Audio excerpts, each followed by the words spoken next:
Nous sommes venus visiter le CORAF aujourd'hui pour voir si nous pouvons avoir un partenariat avec le CORAF, notamment pour avoir un appui sur la question de la sémence, des intrants et notamment d'autres pathologies qui mènent aujourd'hui la question de la production, notamment la question de la chenille légionnaire et la question de la aflatoxine.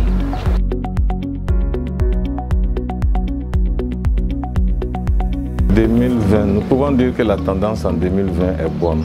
Nous avons eu une pluviométrie qui était un peu bonne, sauf que dans certaines régions, ça fait un dépassement.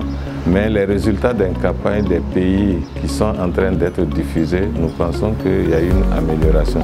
D'ici le 26 au 28 mars, il y aura la rencontre du projet où nous allons savoir exactement qu'est-ce que la région a pu produire. Mais les premières tendances que nous avons nous montrent qu'au niveau de la question des tendances, sur la question céréalière, je pense qu'il n'y a pas de problème. Notamment, c'est de ça juste, notamment pour le riz, il y a quand même des pays aujourd'hui qui sont autosuffisants en production de riz. On prend un peu le cas du Sénégal. Le Sénégal aujourd'hui a atteint sa consommation en riz local et cette consommation locale est produite par les Sénégalais eux-mêmes. Il y a le Mali aussi qui est légèrement aussi autosuffisant. Il y a le Niger aussi qui s'approche de là-bas. Et on ne parle pas du grand Nigeria qui à tout moment est autosuffisant à leur question de production. Il y a la Côte d'Ivoire aussi qui a entamé des choses qui peuvent aussi les amener à avoir leur autosuffisance en consommation de riz. Mais seulement jusqu'à présent, il manque encore quelques actions à mener dans certains pays, comme le pays sahélien, le Burkina par exemple, qui n'a pas une fleuve, qui n'a pas la mer, mais qui a des barrages qui peuvent lui permettre aussi de produire le riz. Mais seulement les initiatives encore manquent.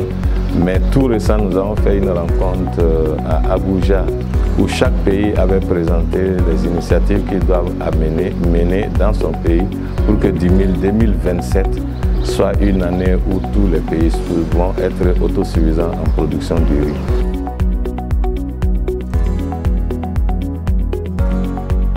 Le maïs, ça on n'en parle pas aujourd'hui, nous sommes autosuffisants. Sauf qu'il y a la question de la transformation du maïs, soit en aliment bétail ou bien les brasseries qui utilisent le maïs. Mais la question de qualité fait que ça fait défaut. Parce que souvent nous avons des maïs qui sont atteints par la question de la aflatoxine que beaucoup de gens ne maîtrisent pas jusqu'à présent. Et c'est un peu les raisons qui nous amènent aussi au CORAF aujourd'hui pour que nos acteurs, que ce soit à n'importe quel niveau, puissent avoir non seulement une connaissance, mais qu'ils puissent travailler aussi pour épargner l'attaque de la aflatoxine dans leurs produits.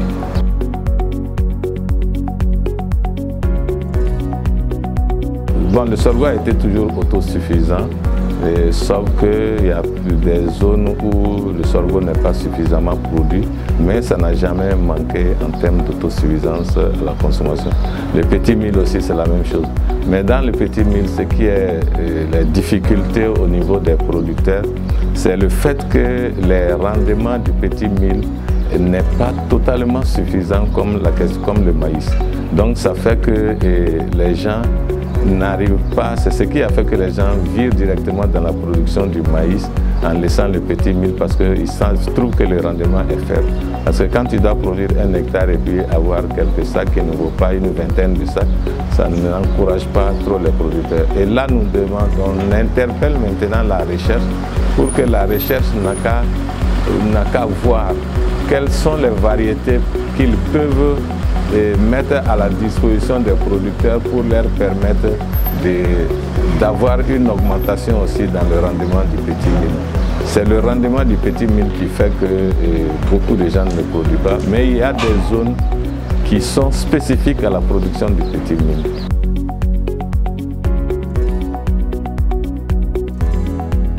Bon, pour ce qui est marché, nous avons d'abord, il y a eu des accompagnements sur le marché de la sous-région. Parce que la région avait besoin d'une réserve. Nous avons instruit nos acteurs à soumissionner dans ce marché et à certains acteurs qui avaient eu le marché et on les a fait accompagner par un technicien pour améliorer la qualité des céréales qu'ils doivent produire. En dehors de ça, nous avons des unités de transformation aussi qui font la transformation en grande quantité, qui travaillent pour les brasseries, qui avaient l'habitude de prendre leurs céréales au niveau de l'extérieur.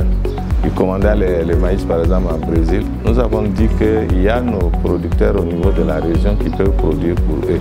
Donc il y a une structure qui est à Bobo qui a signé un contrat de 3000 tonnes avec un des transformateurs qui doivent transformer ce maïs-là en grise pour la brasserie.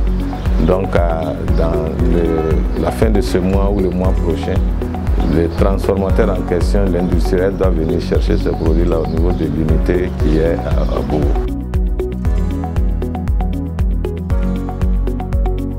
On a souvent des appuis avec des politiques, mais souvent ce n'est pas des appuis qui sont à la faveur souvent des acteurs. Parce que ce qui intéresse le politique, quand c'est la restriction des marchés, la restriction saisonnière, c'est ça qui intéresse les politiques. C'est-à-dire fermer les frontières pour que les céréales ne puissent pas bouger. Et nous, notre lutte, c'est de faire en sorte que dans la sous-région, que nous puissions vendre nos céréales un peu partout.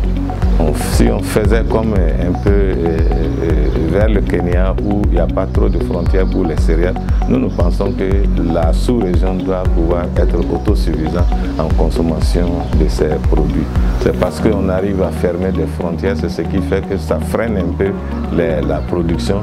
Et si cette année j'ai produit, je n'ai pas pu vendre, l'année prochaine je ne vais pas m'y mettre dans cette production. Je vais peut-être changer pour aller faire une production de rente où je peux trouver de l'argent. Si on prend le cas de l'année passée par exemple, l'année passée il n'y a pas eu tellement de ventes. Les paysans ont laissé des céréales sous la main. Et même cette année, il y a des paysans qui ont encore la production de l'année passée.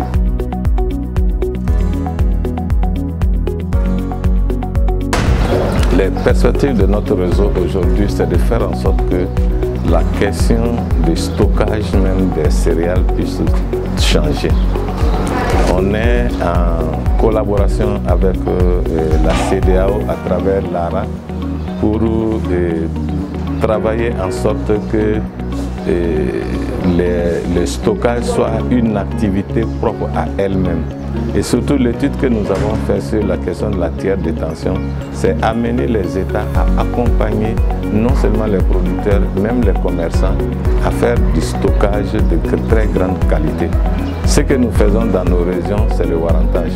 Et nous disons que la tierce détention est le papa du warrantage, parce que le warrantage, c'est permettre à n'importe quel producteur de venir déposer ses céréales et de les prendre au moment où il a besoin de ça. Alors que la tierce détention, non seulement elle va résoudre le problème financier auprès des acteurs, et en même temps ça permettra aux acteurs ou à la Ligue des consommateurs par exemple à trouver des céréales de très bonne qualité.